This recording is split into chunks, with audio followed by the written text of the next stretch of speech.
Friends, today we will start part 2 of area related to circle. आज हम इसके जो फॉर्मूले हैं वो डिस्कस करेंगे। तो स्टार्ट करते हैं। सबसे पहले हम एक सर्किल लेते हैं। हमने एक सर्किल लिया जिसकी रेडियस r है। तो फर्स्ट है हमारा सर्क्यूमफ्रेंस ऑफ सर्किल।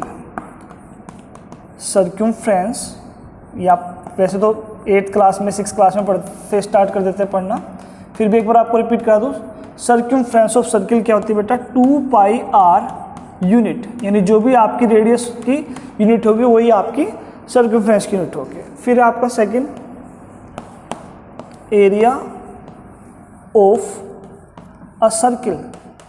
सर्किल का एरिया वो क्या होगा आपका? पाई आर स्क्वायर यूनिट। थर्ड है आपका area of semi circle.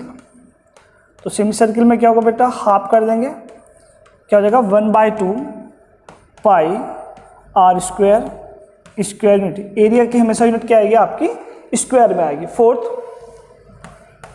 Area of quadrant. Quadrant का मतलब क्या होगा? सर्किल का fourth part, area of quadrant.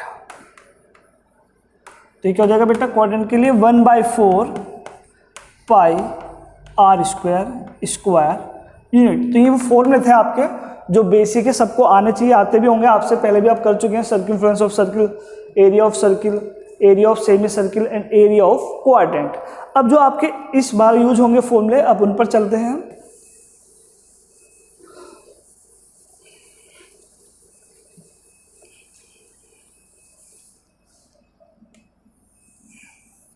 Suppose ये सर्किल है बेटा, सर्किल का centre O, OA and OB is radius. ठीक है, हमें क्या निकालनी है? सपोज इसकी आर्क लेंथ निकालनी है AB, यानी ये वाली जो आर्क है AB, इसकी लेंथ फाइंड करनी है। तो उसके लिए फॉर्मूला है आर्क लेंथ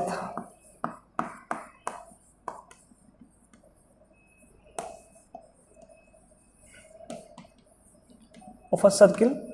अगर किसी भी सर्किल की आपको आर्क लेंथ फाइंड आउट करनी है तो उसके लिए आपको ये एंगल पता होना चाहिए कि जो ये आर्क है सर्किल के सेंटर पे कितना एंगल बनाती है। सपोज ये थीटा बनाती है, तो इसके लिए फॉर्मूला है θ/360।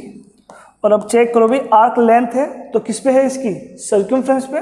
तो θ/360 इंटू 2πr यूनिट। या ये भी यूज कर देते हैं, अगर आप 2 से इसे कैंसिल कर दो तो कितना? θ/180 डिग्री इंटू πr। तो अगर आपको आर्क लेंथ फाइंड आउट करनी है तो आप क्या फॉर्मूला लगाएंगे? θ/360 इंटू 2πr।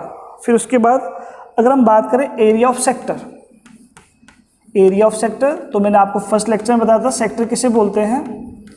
जो रीजन, जो सर्किल का रीजन सर्किल की आर्क और रेडिया से बाउंडेड होता है उसे क्या बोलते हैं हम? सेक्टर।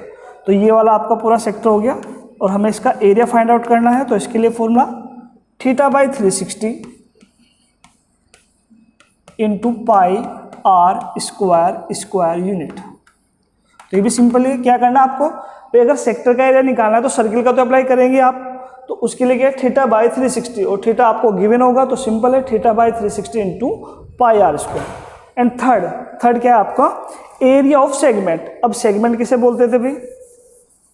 अगर हम सेगमेंट की बात करें तो कौन सा रीजन? जो सर्किल की कोड और आर्क से बाउंडेड होगा।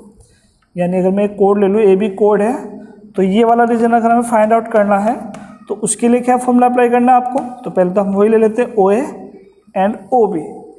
तो आप देख रहे होंगे, अगर हम इस सेक्टर में से, ये पूरा सेक्टर है OAB, इस सेक्टर में से ये ट्राइंगल माइनस कर दें तो क्या हो जाएगा आपका? ये सेगमेंट का एरिया आ जाएगा। तो एरिया ऑफ सेगमेंट क्या होगा? Third area of segment.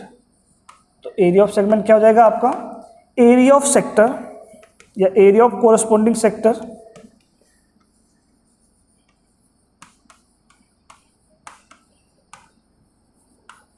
Minus corresponding का मतलब, सपोज अगर ये सेगमेंट की बात कर रहे हैं, ये वाले सेगमेंट, तो ये वाला सेक्टर, और अगर हम इस पूरी सेगमेंट की बात करते हैं तो फिर ये वाला सेक्टर। तो area of corresponding sector minus area of triangle OAB। तो इस लेक्चर में हमने फॉर्मूले डिस्कस किए। तो आज के लिए इतना ही करते हैं बेटा। Thank you.